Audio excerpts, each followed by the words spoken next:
Because I think A-Rod did a version of that with U.S. and Dominican. Right. Yeah. Because like Machado was born in Miami. Right. But he just chose to play for the Dominican. Horace Marlins, man, is there. Not that much to remember. Yeah, we'll just talk about World Baseball Classic. Yeah, for real. What episode is it? 237. Okay. I got it right this time. I I can hear you guys. I can't really hear me, though. That's, you gotta do the thing. Do the thing. Not really. I can hear you fine. I can't hear me. I think you need to turn his, my monitor for myself. I can hear you. I mean, I guess it doesn't matter. 1, 2, I mean, whatever. I guess it doesn't matter. because these are new headphones, right? Maybe there's something. It's probably Or they're old headphones. I mean, whatever. Yeah, it's a little better. I'm coming in all right? Yep. Yeah, I'm good here. It's Alex!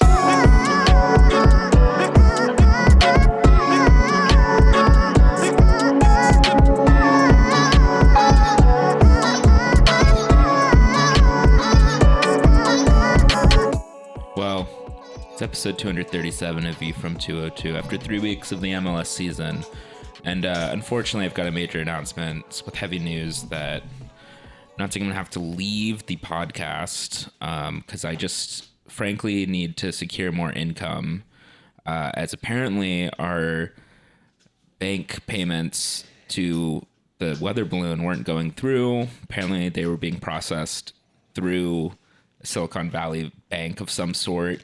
I don't know, of some name. I assume it has a name. I actually got an email this morning from accounting. I was worried. I didn't know if this recording was going to happen or not because of the whole Silicon Valley Bank thing. But apparently, EDSS's main banking partner is Silicon Valley Bank.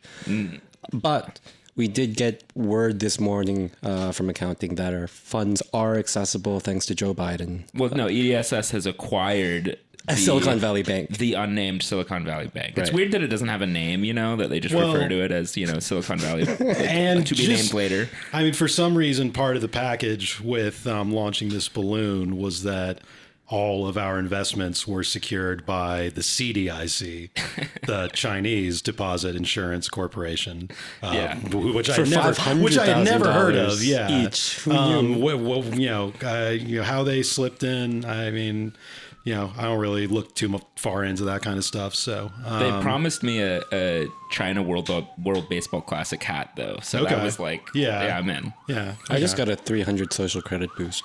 Though, well, so.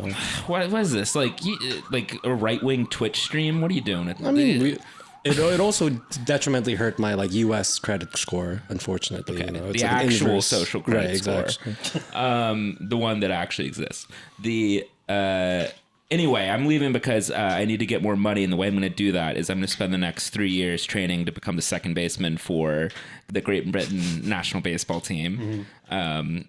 It's coming home. Rounders is coming home, folks, and I'm going to do it. I'm going to be able to play second base and DH on the side for Drew Spencer and the boys. I haven't been really following, but are there DH rules in WBC? Yes, Wow. there are.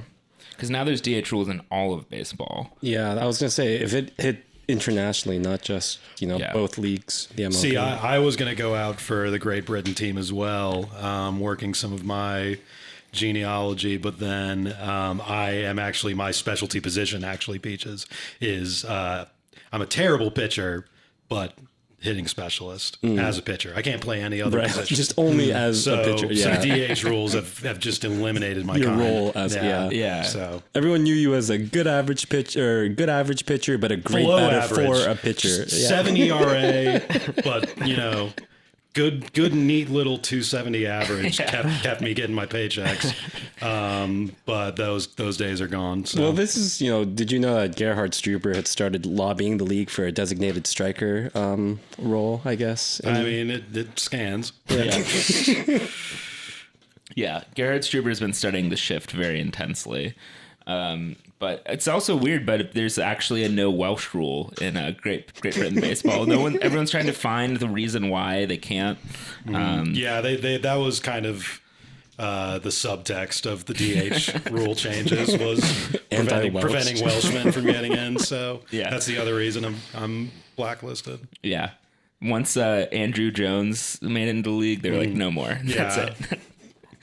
I'm actually fully. I'd love to just keep talking about the World Baseball Classic for this whole hour instead of whatever game happened on Saturday. But I've been eating it up. I love it. Yeah. Also, I'm finding it just very fun. I think the soccer connection is. I actually do think that this World Baseball Classic is like particularly popular and really catching on because I think like the enduring normification and not normalization, normification of the World Cup has helped this as well. People are like, Totally. yeah, this makes sense. Because now I'm seeing like people online being like, why the hell are the top U.S. players, like U.S. pitchers not in this? That's such BS. Like all the other teams want it more. Like why aren't we showing up? And I'm like, all right. And then people are like, DeRosa looks out of his depth. He's managing this like it's July. And I'm like, I've already started 6 different compilation accounts for the USMNBT. Yeah.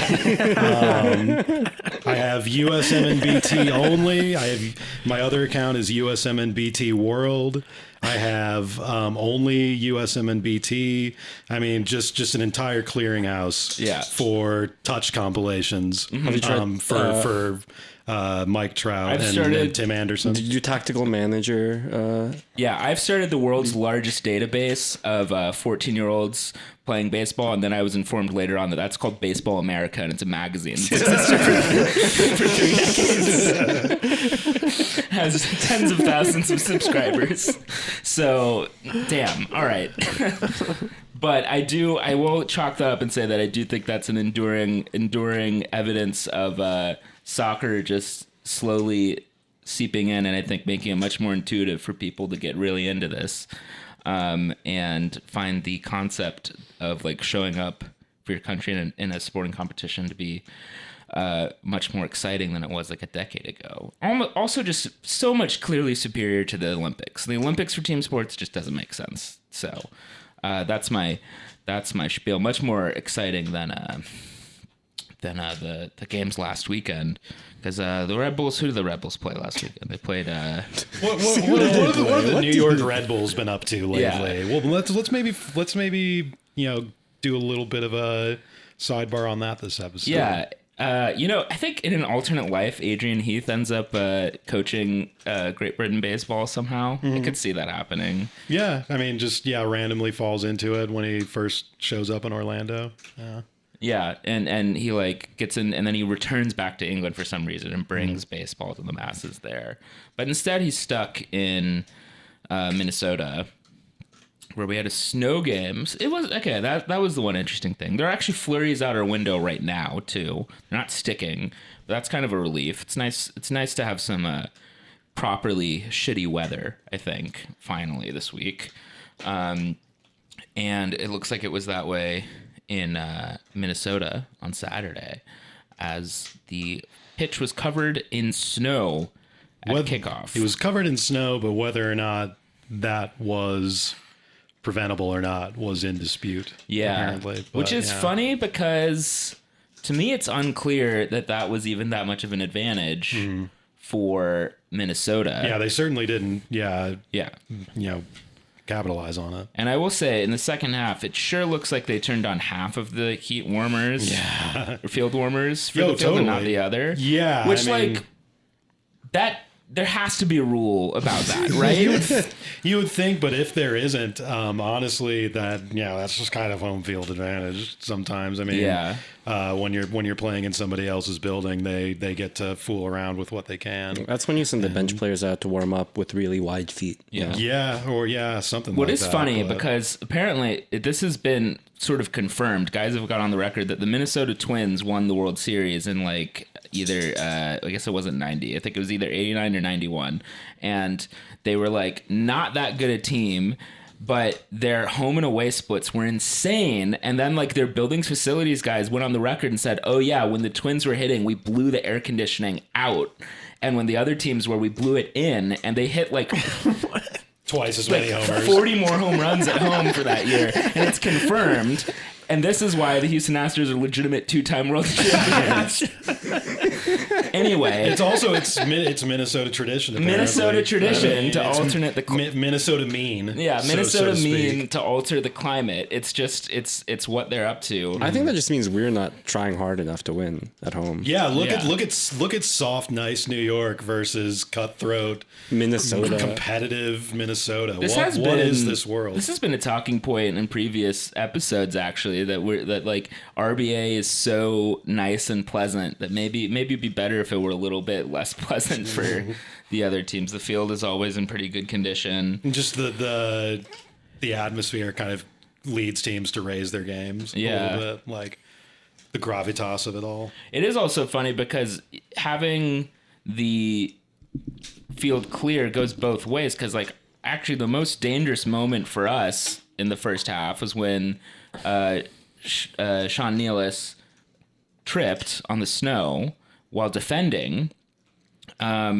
And that could happen though whether you're defending or attacking, like, because like the logic would be that when you're attacking you want the field to be clearer, but like I think it was arguably more advantageous to attack the side with snow because the defenders are the ones Losing their footing. who Yeah. can't afford to misplace a foot. If you're attacking and you lose the ball, you're probably safe. Yeah, So, and They can't turn around as quick. And if the Right. ball's coming down, it like stops, right? So Yeah. you know. So, I guess I sort of respect the guile, but I don't know if they thought it through well enough, But, hey, any But advantage you can. it resulted in a game that was probably already going to be pretty ugly. Yeah. That just was a kind of a abomination.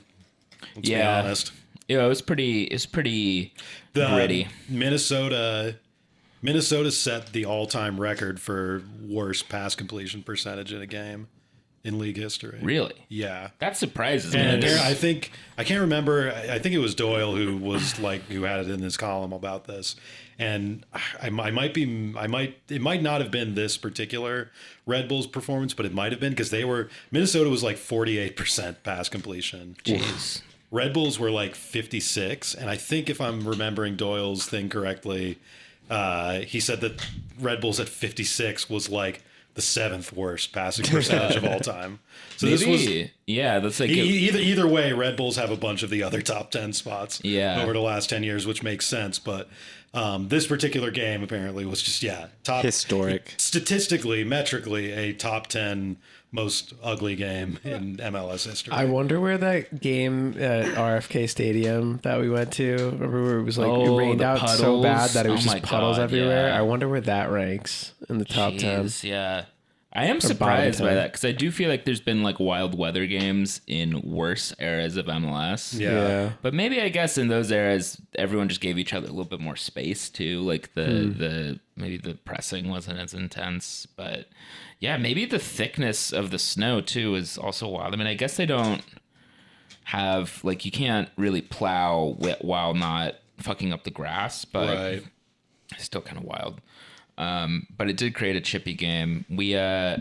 Our goal was not from the run of play, but it counts. And it was a nice goal, nice, beautiful header by Andres Reyes on a corner. Nicest, it's the only goal we scored this year? Yeah. It's the only goal we've scored this year. We scored. Right? We scored. No, it's only goal. Yeah, it's the only goal we've scored this year. Yes. There's been a total of 3 goals scored this year in games that we've played in. And 2 of them were in this one. Nice little technique from Reyes, not from the run of play, but as you're saying, kind of a hard game to be too harsh about because it was so ugly out there, So Nice And, tidy you know- finish into the corner from Reyes. Yeah, I mean, well, it's just like again, the snow kind of intensified a lot of the stuff that was already the context of the game, which is that like I said last week, immovable object meets unstoppable force. It was kind of going to be a pretty cagey one, even if there wasn't snow. I mean, you have Red Bulls obviously, strong defensively and focused on playing defense and breaking up the other team's play first, but still not really putting the attack together. And then Minnesota, a team that's, more than happy to sit back and absorb a team that's trying to get on the front foot like Red Bulls. So this was always kind of destined to be kind of a bruiser, but then, the snow just threw everything into hyperdrive. And Minnesota's goal was from a corner themselves as well, where, do you think this counts as a second ball on a corner? It was a ball that was headed in. I think the first header is an attempt on goal rather than just being nodded on, but it does fall right to, I don't remember. It's a new guy. I don't remember his name off the top of my head, for Minnesota, who puts it away. To me, it seems like the marking here was a bit off. We had two guys on the line, and I had thought that was sort of passé, like having a guy on the post on these corners. For one thing, it makes it so that the other team's always going to be onside if you have a guy right on the end line. Two, it felt like there was a spot opening up, or it makes it so our zonal marking there has one less man. I don't remember this being how we marked corners last year, but it was. It was? Okay. It was pretty strict zone with that, line of three guys across the 6-yard box. Okay.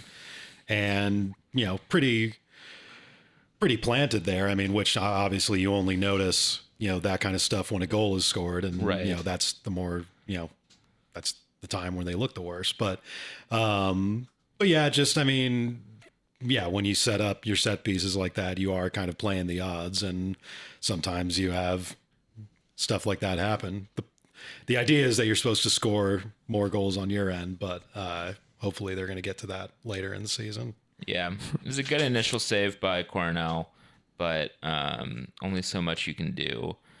Yeah, it's a rough, ugly one. I guess credit to us for earning one back, but 2 points from 9 to start the season, not too encouraging. Yes, it's 2 away games, but there's a pretty good extenuating circumstances this week, but I think it still definitely falls into a pattern of struggling to really create chances. That said, how much can we read into the lineup as well being different, or the shape of the team being a little different? Maybe is this an adjustment to the climate? Maybe because we do see Corey Burke start up top with Lewis Morgan sort of playing second striker, but I think it's safe to say he was a little tucked in underneath. So the result was more of a 4-2-3-1 with Amaya Edelman anchoring the midfield and CCJ and Luquinhas a little bit further up in midfield. Luquinhas started? Yeah. Yeah. I just didn't. Yeah. Didn't stand out. Yeah. Yeah, it's I guess the interesting part was that Morgan and Luquinhas were kind of and Caceres at moments were all kind of freelancing, advancing, and teaming up with Burke when the ball got down there, which. Eric Friedlander, when we had him on a few weeks ago, had said, watching preseason that obviously they were doing the 4-2-2-2, but sometimes with the second striker sitting a little bit deep, but that it was still a second striker like Elias Manuel, or, we suspected that maybe Dante Van Zier would eventually be the heir to that kind of role if there was going to be a striker sitting deep. But this one, none of the guys in that kind of second line were out and out strikers. So yeah, that's an interesting little wrinkle, especially now that supposedly we're stocked with strikers for the first time in a while, and in Game 3 we're already using a single striker formation again. So that's a little odd, but again, the lineup is another thing where I suspect the climate influenced some of the selection a little bit, or less the selection as much as the formation. As I say, the form and just the general game plan, and I don't know especially because Van Zier, I guess, is still not fit. It's hard to call this or any lineup that Struber puts out yet a, final product. So I guess we'll have to wait another week to see how that unfolds. Yeah, and I think like even if it is more of a 4-2-3-1 resemblance or whatever, right? Like formations aren't real. In so far as that, like the weather could have just compressed the field so much in the midfield that and one might have been intended to be like a 4-4-1-1, like with that reserve striker kind of forward role. Looked just that way. But Well, I think if you wanted it to look like a 4-1-1 or 4-5 or 4-4-1-1. 4-4-1-1, Yeah. then you put a real striker Yeah. in that second one, not Morgan/Luquinhas, But yeah, I mean, I think a lot of it, shape wise, definitely had to do with the weather, and like how fast the ball is moving. But we honestly seemed better equipped for how the ball was bouncing this game than Minnesota did. Like we were, at least in the first 15 minutes or so, like oddly aware of how the ball would bounce. I mean, that's the way we're meant to play. Well, I Supposedly. mean, yeah, that's what I mean. That's how we train. Supposedly, But that's the moments we're looking for and that we're prepared for. But even in a game like this, I don't think you were. Even if we performed it well, I don't think you were going to ever, kind of make meat out of it. Yeah, but also like the game kind of went in or started out in almost an ideal way where we scored first, right? And we weren't able to like either hold on or We score didn't again. score first. Well, we didn't. Well, Morgan had a few chances. That was it, right? Like he had a few good early chances. There are a few moments. It was another game where, this, I guess you can kind of do an analysis regardless of the snow because, it was another game where we were on the front foot and, going really hard in the first 10, 15 minutes.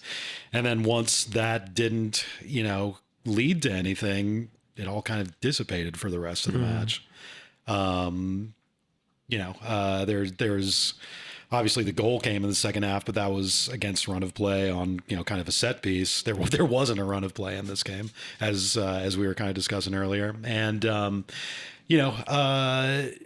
I don't think, Struber kind of did, kind of more than his usual sub routine with he put three guys on at once at one point, right? Mm-hmm. It's a triple sub. Yeah, but that didn't really charge things if that was the idea. And, not to keep repeating myself, but a game that you have to look at with kind of an asterisk because, it was already going to be a tough game on the road. And then the climate really throws things out of whack, but still another game that follows what's becoming a pattern already 3 weeks in of the team kind of jumping out early and then not being able to maintain that energy through the rest of the game through the rest of the 90 minutes.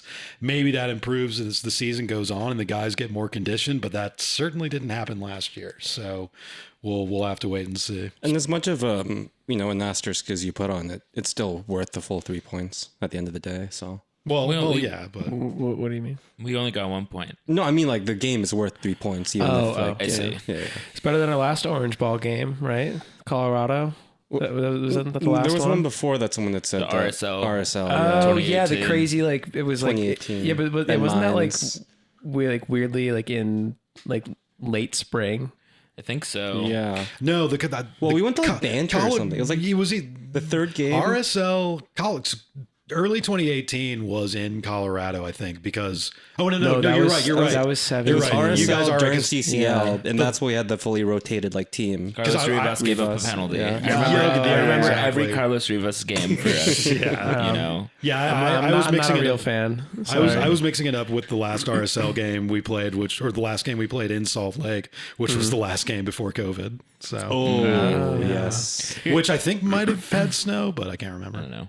That's a name that all Red Bulls fans will remember because he's a legend of the club, Carlos Rivas. Yeah. Never forgotten. The triple sub was Omir, Elias Manuel, and Dante Van Zier. And hard to say there was too much of a noticeable change for either. I mean, I don't know. I don't remember there being too much of a noticeable difference in the shape or approach to the team. I think Van Zier was up top, right? Kind of running onto things. I think... difficult Well, Burke debut. came out as Yes. part of it too, which was notable given that Burke, I mean, mind you, he's still coming back from, a little bit of an injury and working on fitness, but the one guy who was, finding a way to be effective Right. attacking wise, taken out of the picture, and, the rest of the attack kind of sputtered from there. It would seem to be in alignment with Gerhard Struber's maxim that strikers cannot play more than 70 minutes, no matter what. I mean, so we'll see how it works out in the summer rather than snow, or once guys are a little more, in the rhythm. But yeah, how did Van Zier look in his 25 minutes? Not great. Not too much better than last week. But Same thing. Okay, we've all trying to be patient, but I am remembering now that, he cost $5 million and the team was treating him like a really big deal. And it's safe to say that these first two appearances are underwhelming. a little embarrassing in that light, like this is a guy that you tried to muster a little, airport welcome for. And it's like, well, I don't know.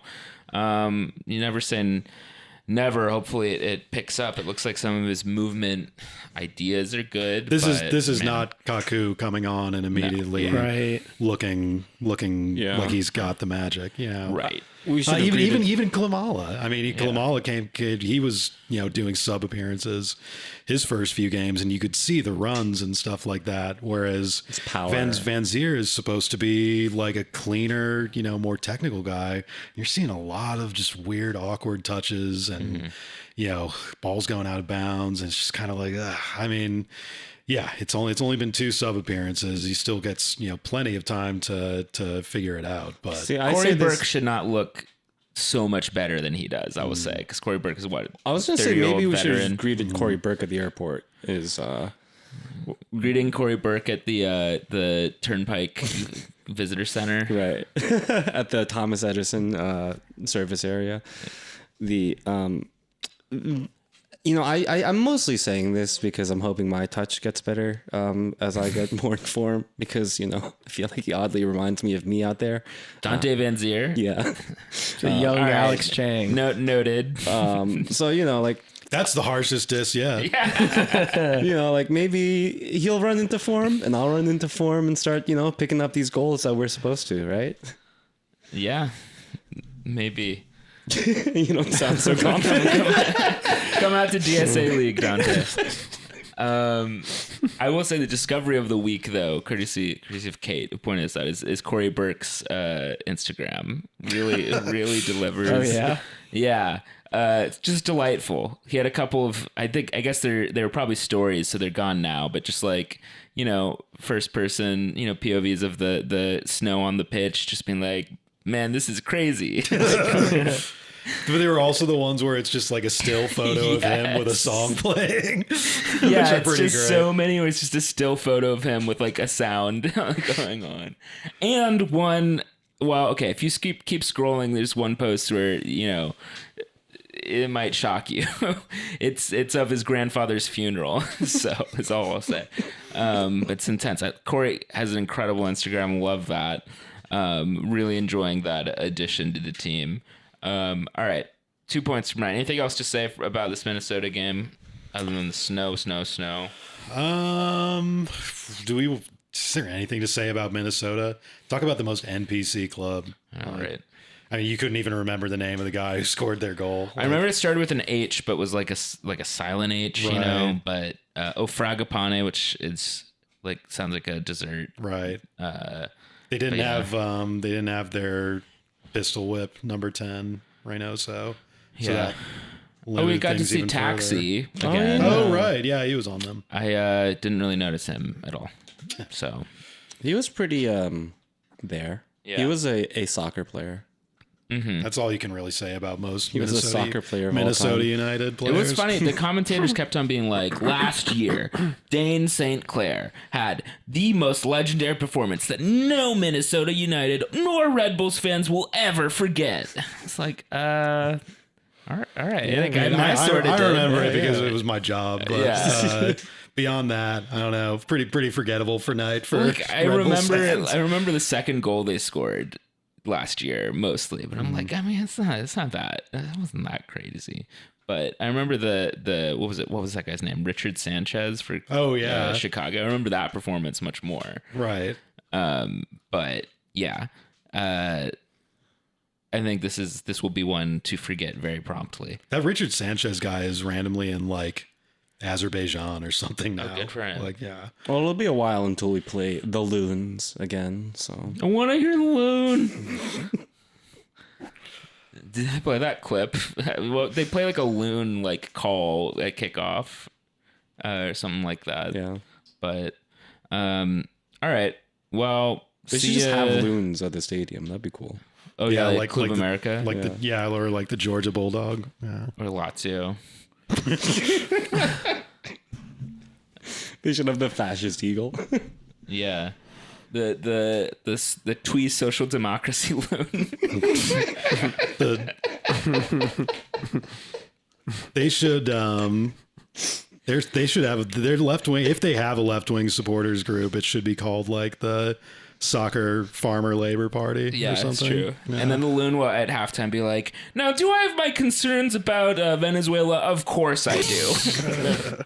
Boo, move on. This week we're playing Columbus at home on Saturday. Columbus SC. Another team that wears our colors. Yeah, get off it, Columbus. Come on. We own yellow. We own it. What's going on with Columbus? They've got the Montreal guy. Mm-hmm. The Caleb Porter era is tragically over. Yeah. And apparently it's working out for him a little bit. That was sort of impatient on their part. I was, obviously not paying too much attention. But maybe Caleb just decided it was time to move on to Ohio Heaven, which is South Carolina. Right. That's been established. Columbus so far this year have lost 4-1 to Philadelphia. Which, kind of expected. Kind of expected result. And Columbus's only goal was an own goal by Philadelphia. And then they beat DC United last week 2-0, courtesy of 2 goals from Lucas Zelarayan, who maybe he'll run into Richard Sanchez in Azerbaijan at some point. Yeah, exactly. Yeah. Or Armenia. Okay. Oops. I thought you were cutting a little deeper with that. Yeah. I'm going to go. That was intentional. Yeah. And last week they drew 1-1 with Toronto, which is like such a top tier, like, is either team good fixture? No one knows. Right. We'll have to see. And their goal. Columbus is this team actually good club? Just like every year, it's never clear whether Columbus is a complete disaster or one of the better teams in the conference. It seems like they're always wavering back and forth between both over the course of every month, especially when they win the cup. It's like, were they good? No one knows. Yeah. But right now their squad has some familiar faces like Zelarayan, like Nagby, like Eloy Room, and that's it for me. Pedro Santos is finally gone. Yeah, he left. He's I can't remember. I think he went to DC. But, Kevin Molino's there now. Such a DC sign. Yeah, for real. Jake Morris. Okay, for a second I was like, hold up. He does look like Jordan Morris, but he's not Jordan Morris. And Jimmy Madronda scored their goal last week against Toronto. And of course, as I said, Wilfred Nancy is their new manager after coming over from Montreal last year. Did they pay a fee for him? I can't remember. I don't know. I think there was some sort of vibe of bad blood with Montreal. Yeah, he announced he wasn't returning pretty early. Right. Early. And then they threatened to sue him in the sporting appeals court. And then the other sporting director was like, "Oh, the PR was going to be too bad," or whatever. Yeah. And they decided not to ultimately at the end, because who was really the last laugh? Exactly. I don't know. I think he may have only been on a 1-year contract anyway, but not Wasn't my he problem. Interim anyway. Well, they did make him permanent at one point, I think. Yeah, he started as interim when Henri left. But. Suffice it to say, you know, this is a game we should win. Even if you've got a sort of mediocre outlook for or expectation for the Red Bulls this year, this is probably a game you're still like, this team should probably. This is 1 week. We're gonna win some games this season, and this is probably one of them. Yeah, the least optimistic version of this season still involves us winning games like this. But if you have an encouraging, if you think there's promise in this team in this season, this is all of a sudden in week 4 kind of a must win. I mean, the great elephant in the room for Red Bulls is that 2016 year where the entire first month was a disaster and then ended up almost winning Shield by the end of the year. But save for that, as a contingency plan, the team needs to start winning games soon. And if that doesn't happen in this one, might have to, pull some new material out to try and turn things around. I don't know if that means a new signing or a new formation or, whatever, but new manager boost. Well, and then, we, kind of has to be a bit of a pulse check if there's not a win in this one, whatever that is. Or some goals. I mean, like 1 goal from 3 games this year, and it's from a set piece. And to be frank, it's like there have been some half chances. I don't know if we've had really a full proper chance this season. The tap in meter is still at 0 in case any of the listeners were wondering. And I don't know if, like Brit's saying, if there were any chances that would have even set up a tap in. This week also solidified that for me, because I realized last week why my positivity was so high, and it was because I was just conflating the idea that I always believed, and Cork can back me up on this, I've always believed that Graham Potter was a good coach. And now that it's finally pulling through for Chelsea and they're scoring some tap-ins, I'm like, oh yeah, this is like a proof of concept now for this. But I really want to see it with this team in order for me to confirm that. But I don't have that kind of positivity with Gerhard Struber, I'm realizing. Mm-hmm. Yeah, I also always believed that Drew Spencer was a coach and Great Britain would win a game without stealing bases alone, So also note that down. But I don't think there's even been any moments so far this year where I've been like, man, I can't believe he missed that, which is sort of a normal thing to happen when you watch a soccer game because it's kind of hard to score goals.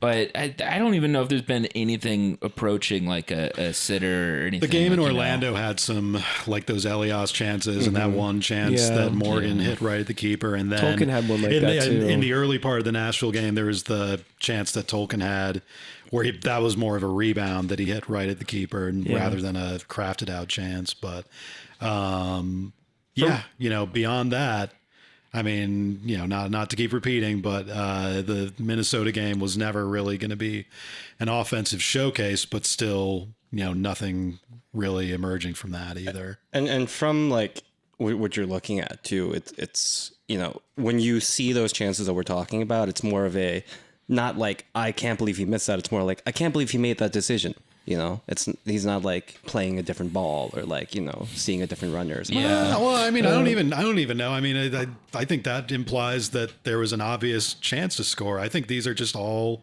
kind of half chances and kind of reaches at goal rather than concise built up plays. I mean, I'm thinking about like those 2 Manuel chances in Orlando where half he should half chance. Well, but yeah, I mean, but like the mindset being like he was still 1-on-1 with the keeper, but he made a bad decision still. He wasn't 1-on-1 with the keeper. Like he was off to the side, and like the thing he should have done was square the ball across.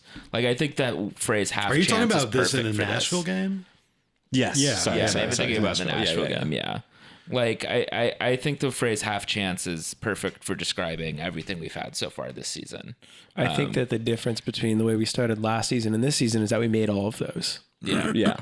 Which is why we came out of the gate so hot. Right. We've missed every single one so far. Yeah. This was also why, to me, it's been incredulous to have described our lack of offensive output under Struber as like being a striker problem. Because it's like, what chances are they missing? There are no chances.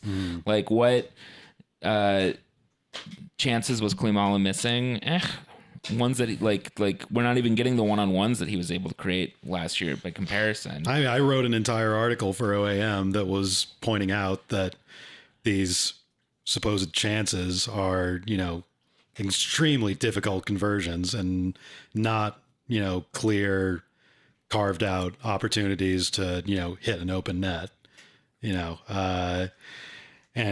I also wrote another article for OAM later in the year that showed that even when we do have strikers finding themselves in space to attack, they're not being fed, because that's not feeding the strikers was literally not part of the plan last year. It was feeding the ball wide. And, again, we've talked about in the last few episodes, and Struber himself has said he's doubled down on that, wide overloads and just combinations out wide are where this team is going to, find gold attacking wise, and it's still just not materializing. It just feels insane to hear that as the main theory. I don't know. I feel like at this point we just gotta embrace the wonder goals. We gotta put Morgan and Luquinhas further forward and just let the ball fall at their feet so they can do something. 18 yards out of the box. Yeah. Just to get 3 points. Just to piggyback to what Brit said about, personnel and the incredulousness of the idea that this was just a,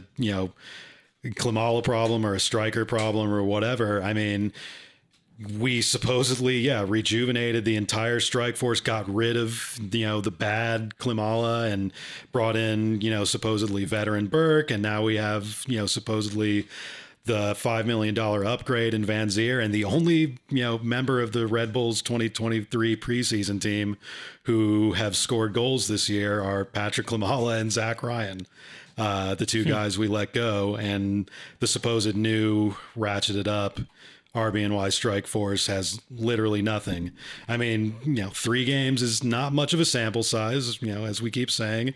It's a game of 34 game season, but the early returns are, pretty dramatically bad, for what was supposedly the great reset of this offseason. And to me, the killer is that it's they're not just missing chances. It's not just a case of getting there and then flubbing it. It's the fundamental recipe is off. The cake is not rising. There's no yeast here. And we're obsessing over how much sugar maybe is in it. It's looking way in the wrong area, I think. If that's the focus. And but yeah, I think it'll be interesting to see how this goes against Columbus. And it's so funny to spend so much effort trying to press the other team and really focus on your boys needing to put in a sexy effort for 90 minutes, but then also be so casual about actually asserting yourself on the game with controlling it when you have the ball, or being purposeful when you have the ball. Because it's so weird how the Rebels are actually very slow in possession. We very hesitant, as you pointed out. Especially you get it out wide, and then you wait 15 seconds for the overlap to come, and by which point everyone has seen it, and then maybe you'll work it around the outside and wait for somebody to do a token overlap there. And it's so long. And it's even compared to the much more rudimentary press of 2015, 2016, which is so much simpler in so many ways. We're, at least with that, being much more vertical and actually getting the ball in behind the defensive line. We're not getting the ball in behind the defensive line much at all this year so far. I mean, it's just... There have been very few exciting moments in these 270 minutes of soccer, which is not ideal. And hopefully we can get the home crowd, something cooking this weekend. But if there's not, hey, I know that Petite Greens will be there for me. What's going in the Souvenir Cup this week? That was a good question. Maybe some Starry. You said you're gonna take the plunge on Starry. What's Starry? That's what Sierra Mist rebranded itself. Why did they rebrand? Apparently, no one liked Sierra Mist. All right. I like the idea. Starry. It's funny. It's like They did a good job of like reverse engineering something that would be like a slang name for a drink. Like, hey man, you want some Starry? Like, you're like, shit, maybe I do. I don't know. Like Starlight or something, but people call it Starry. Yeah. I was thinking more of like I don't know, something more ambiguously legal. Like, Yeah. you know, like, yo, I'm off on that Starry. You said that they got rid of Orange Crush. Yeah, which was, my go-to. my number one soda of all time. Do you ever make your own cocktail? Of course. Okay, what's course. your usual Yeah. cocktail? It's called a suicide in America, Brit. Well, I mean, Yeah. it usually depends on if it's a Coca-Cola based machine or something. It'll be like half like. I'm talking about at Red Bull Arena. dude. Oh no! At Red Bull Arena, it's just like I'll go. I would usually go for a Crush, but these days I'm like a Pepsi Zero with Starry mix kind of guy. Okay. You're already a Starry Mix guy before you've even tried it. Well, just like the idea of it. I'm assuming it's the same as Yeah. Sierra Mist. Oh yeah, you technically have had Starry. But, but- we should really have Red Bull as a fountain drink. Like, it's a shame that we I think don't. that'd be dangerous. Yeah, it's probably with the size of illegal. the cups. Yeah, there's probably a limit on caffeinated. Cut it high with some, caffeine drinks. just like seltzer, or with some Starry. Bubbly. It's bubbly. They own bubbly. So it's- Okay, sure. Dude, you're gonna be off on some Starry. I'm obsessed with Starry. Gerhard needs to get the boys some Starry. Like, he's gonna call up. San Jose and be like, "Oh, by the way, I'll trade you. I'll trade you Dante Van Zier. Just make sure my team doesn't have to pay for Starry for the rest of the year." And that'll be worth its weight in gold. Any personnel or shape requests from this, or?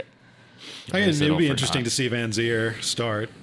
Yeah, I would- surely the I would, fitness. I would hope that he's at that point now. I mean, Yeah. it's not like he was on a whole off season. He just spent a couple weeks negotiating his transfer, and he's been here training for a month now. So Yeah. if he can't go 90 now, then I don't think it's a shortcoming of Van Zier. I think we're being a little too persnickety about load management, which has become kind of a theme of the last. And few by years. 90, you mean a Gerhard's 90, which is 65. 70. Yeah, 65, yeah. Yeah, I was gonna say he's like forward in Gerhard Struber's system. He can't possibly run that much. That'd be interesting to see him start. To see maybe like over the course of the game, he'll build a rhythm and like develop a better. Well, yeah, touch. no, that's a thing. Like, Yeah. and that's why I'm a little hesitant to jump on him for these sub appearances because, and that's why I hate that there's 5 subs now. Substitutes are fucking whack. I mean, it's not soccer to have guys just run on and try and, improvise for like 15, 20 minutes. It's about creating a holistic game plan. And, when you're coming in as a sub, you're not really plugged into the system the same way. So yeah, he could look totally different from the start. So we'll see. I think there's something to that too, in that what I've seen of Van Zier is that we're talking about him kind of popping up in movement, and I see that too, but he's kind of zippy in an unexpected way, I feel like, or maybe like not necessarily the most conventional runner. So maybe over the course of the game, the players around him will also get used to that. It's been a few weeks in training for like players to understand the way he runs, but It's that ass strength. yeah, sure. But like hopefully he can start and show well. I wonder what we do in the midfield, like the lower block of the midfield, because Edelman gets to start down there, right? Mm-hmm. I don't think there's any reason not to start, keep that going. I mean, I think that the other kind of question this raises is like, does Luquinhas warrant a start based on his last 3 performances? And the alternative to that being, I mean, a few people, but I think in Stuber's eyes, it would be somebody like maybe CCJ being pushed up, and then Edelman starting alongside of Maya. And I wonder kind of how many more of these just like very lukewarm games does it take for Luquinhas to lose a spot in the starting 11? Yeah, or even Omir, maybe. I mean, Yeah. for me, the operative question remains, like, how are we supposed to score goals? How are we supposed to create goals? I don't know.